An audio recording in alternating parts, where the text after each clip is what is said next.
جو ہمارا طریقہ بھی بیان کر رہے ہیں کہ بھائی بچہ کوئی بیمار روئے گا گریا کرے گا یتیم ہے تو اس کو کھانا کھلائیں گے, اس کے ساتھ محبت سے پیش آئیں گے. بچی بھی یہی سب چیز کہتے جیسے لا کے سرپوش سے ڈھکا ہوا رکھا گیا. ایک مرتبہ سر اٹھایا, پھوپھی کی طرف دیکھا غور سے, فرمایا پھوپھی اماں میں نے بھوک کا شکوہ کب کیا تھا, پھوپھی اماں میں نے کھانا کب مانگا تھا, پھوپھی اماں میرا بابا, پھوپھی اماں میرا بابا.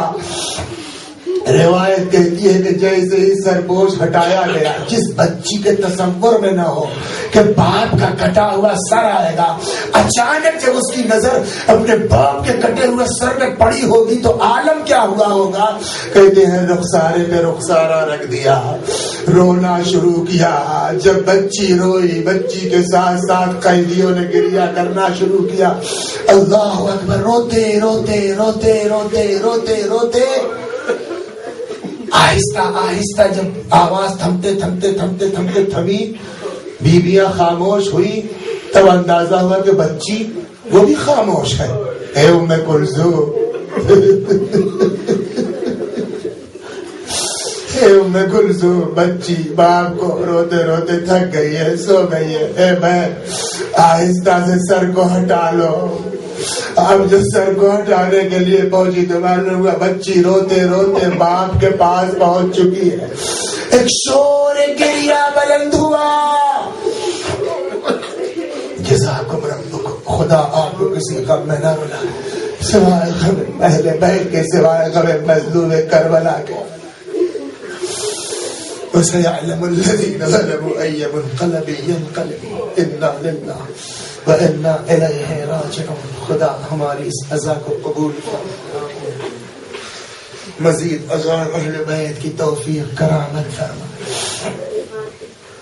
جب تک زندہ ہے در اہل بیت سے وابستہ رکھ, مرنے کے بعد جوار معصومین میں جگہ کرامت فرما. یا اللہ جو لوگ دنیا میں جہاں جیسے بھی ذکر امام حسین کو عام کرنے کی کوشش کر رہے ہیں, خدا ان کی کوششوں کو قبول فرما. یا اللہ جو لوگ 20 سال زیارت امام مظلوم کے لیے گئے, پروردگارا ان کی حفاظت فرما.